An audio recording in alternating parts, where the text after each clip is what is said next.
Hey everyone, welcome to my channel. In this video we talk about, can you exercise after a heart attack? And don't forget to subscribe and like and turn on the notification button. Absolutely. In fact, in many ways, exercise is key to recovery. Older couple talk while leisurely walk across a bridge. A blood-pumping workout puts extra demands on your heart. You can feel it, too, with every thumping heartbeat as you push through a weightlifting set, swim another lap, or gobble up one more mile on a run. So, if you've had a life-threatening heart attack and experienced the pain and worry that comes with it, well, you might be a little hesitant to test your ticker again. But know this, you can exercise again. In fact, it's the best thing for your heart. But there's a deliberate process to getting back in action that should be followed. Exercise during heart attack recovery. In the early days right after a heart attack, moving your body and activating muscles, particularly in your legs, is good for you. Try to get up and leisurely walk as much as possible even before you leave the hospital, advises Dr. Van Itterson. Consider every footstep part of your cardiac rehabilitation journey. We want to stimulate recovery in a graceful, smooth, and uneventful manner, adds DR. Once at home, it's important to take a sensible approach to being active. Gradually turn short strolls into longer walks as you recover and feel stronger. You'll want to ease back into exercise with a slow and steady approach. Focus on rebuilding your endurance and stamina, not on how strong you are and how much you can lift. The goal is to use exercise to heal, not to scale Mount Kilimanjaro. The time you invest doing things slower with less intensity right off the bat is going to pay dividends when you're 6 months or a year out from your heart attack, says Dr. Give yourself a little bit of grace. Benefits of cardiac rehabilitation. While it's possible to design your own training program after a heart attack, consider this an ideal time to lean on the experts for help.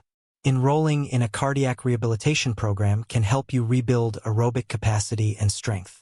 Advantages of cardiac rehab include a best practices approach.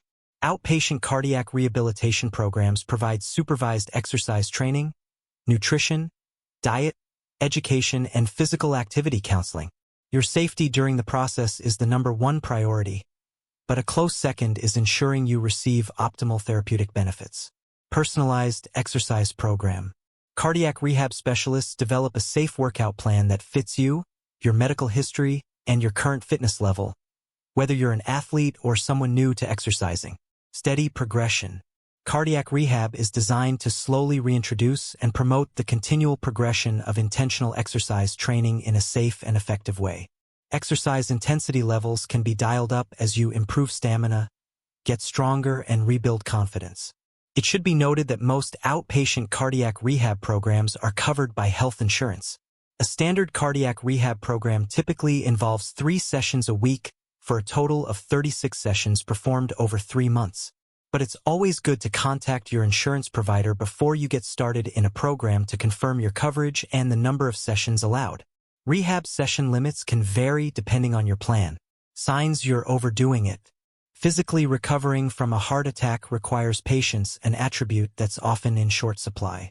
It's natural to want to push ahead, after all, admits Dr. Singh. But when you push too hard, your body will let you know. Warning signs include a familiar pain. Remember how that heart attack felt. You may experience some of the same symptoms of chest pain, tightness, and discomfort if you overdo it during the recovery process. Shortness of breath. Consider it a red flag if you're more winded than normal while doing a familiar activity. If you're gasping for air, it's a sign you're doing more than you should, warns Dr. Van Itterson.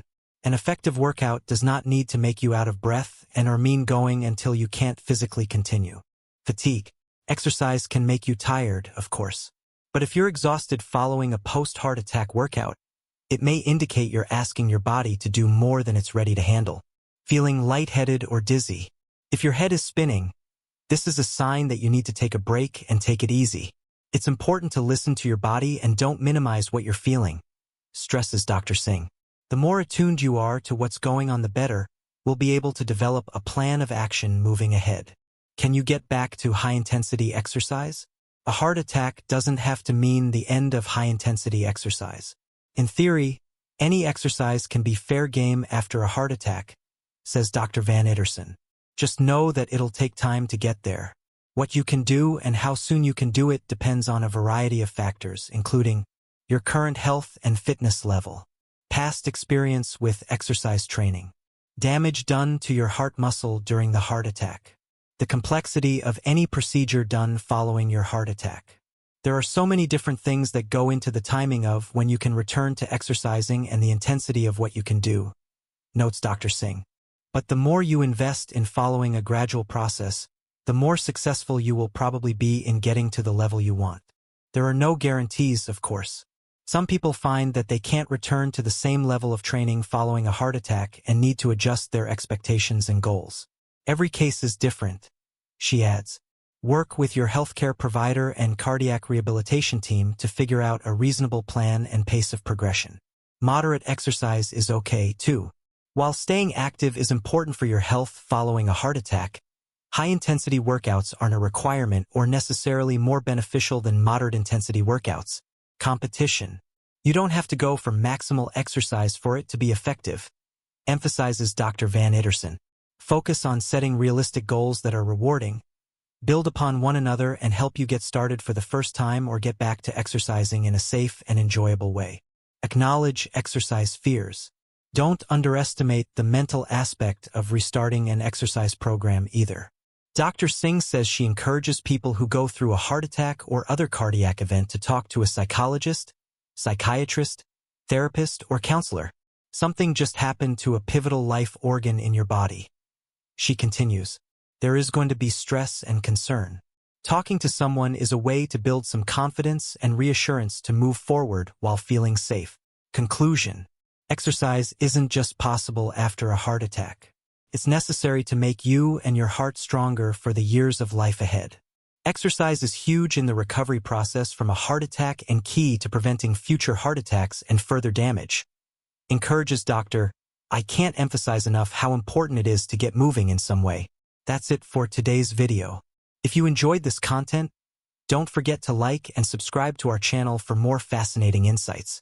Be sure to hit the bell icon to stay updated with our latest videos. We also encourage you to leave a comment below, sharing your thoughts and suggestions for future topics. Thanks for watching.